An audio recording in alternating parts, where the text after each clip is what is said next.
जब भगवान खुद बन गए रिक्शा वाले। सच्ची भक्ति की अद्भुत कथा। जय जगन्नाथ। रुको, क्या आपने कभी सोचा है कि भगवान अपने भक्त के लिए क्या क्या कर सकते हैं? क्या सच में ऐसा हो सकता है कि स्वयं भगवान जगन्नाथ एक साधारण रिक्शा वाला बन जाए? आज की ये कहानी आपके दिल को छू जाएगी। पुरी का समुद्र तट, तेज हवाएं, आसमान में काले बादल।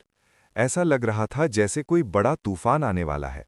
उसी समय एक 60 फुट ऊंचे नारियल के पेड़ पर बंधु मोहंती चढ़े हुए थे। नीचे खड़ी उनकी पत्नी कमला गुस्से में चिल्ला रही थी। अरे नीचे उतर आओ, ये कोई उम्र है ऐसे पेड़ों पर चढ़ने की?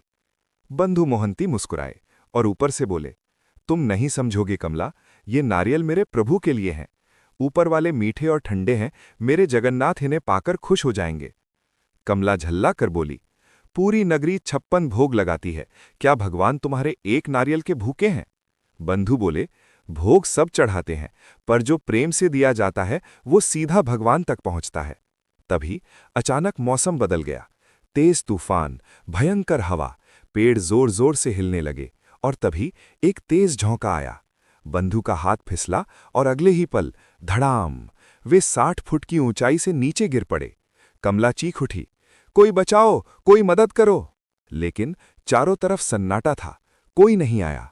हताश होकर उसने आसमान की ओर देखा और रोते हुए बोली, यही है आपकी दोस्ती? दिन रात आपकी सेवा करने वाले को आपने ऐसे गिरा दिया।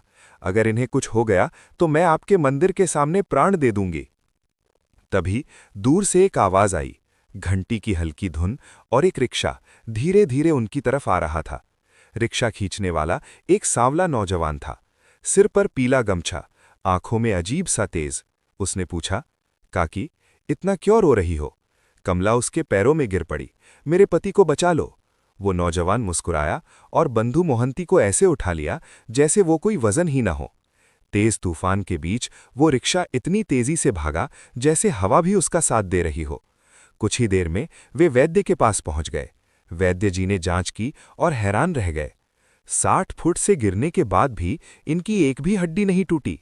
कमला पैसे देने के लिए मुड़ी, लेकिन वो रिक्शा वाला गायब था। चारों तरफ देखा, कोई नहीं। कमला ने वैद्य से पूछा, वो रिक्शा वाला कहाँ गया? वैद्य ने हैरानी से कहा, कौन रिक्शा वाला? तुम तो खुद ही इन्हें लेकर आई हो। कमला स्तब्ध रह गई। तभी बंधु मोहंती ने धीरे धीरे आंखें खोली। उनके चेहरे पर एक शांत मुस्कान थी। उन्होंने धीमे स्वर में कहा, कमला, जब मैं गिर रहा था तभी किसी ने मुझे अपनी बाहों में पकड़ लिया। उनसे चंदन और तुलसी की खुशबू आ रही थी। उन्होंने कहा, पागल, तुम गिरोगे तो चोट तुम्हें लगेगी, लेकिन दर्द मुझे होगा। कमला की आंखों से आंसू बहने लगे। उसे सब समझ आ गया। जिसे उसने पत्थर कहा था, वही भगवान आज उसके पति के लिए रिक्शा वाला बनकर आए थे। भगवान के लिए बड़ा कोई भोग नहीं होता, बड़ा होता है सिर्फ सच्चा प्रेम। और जब भक्ति सच्ची होती है तो भगवान खुद दौड़े चले आते हैं। अगर आप भी मानते हैं कि सच्ची भक्ति में बहुत ताकत होती है तो कमेंट में जय जगन्नाथ जरूर लिखें।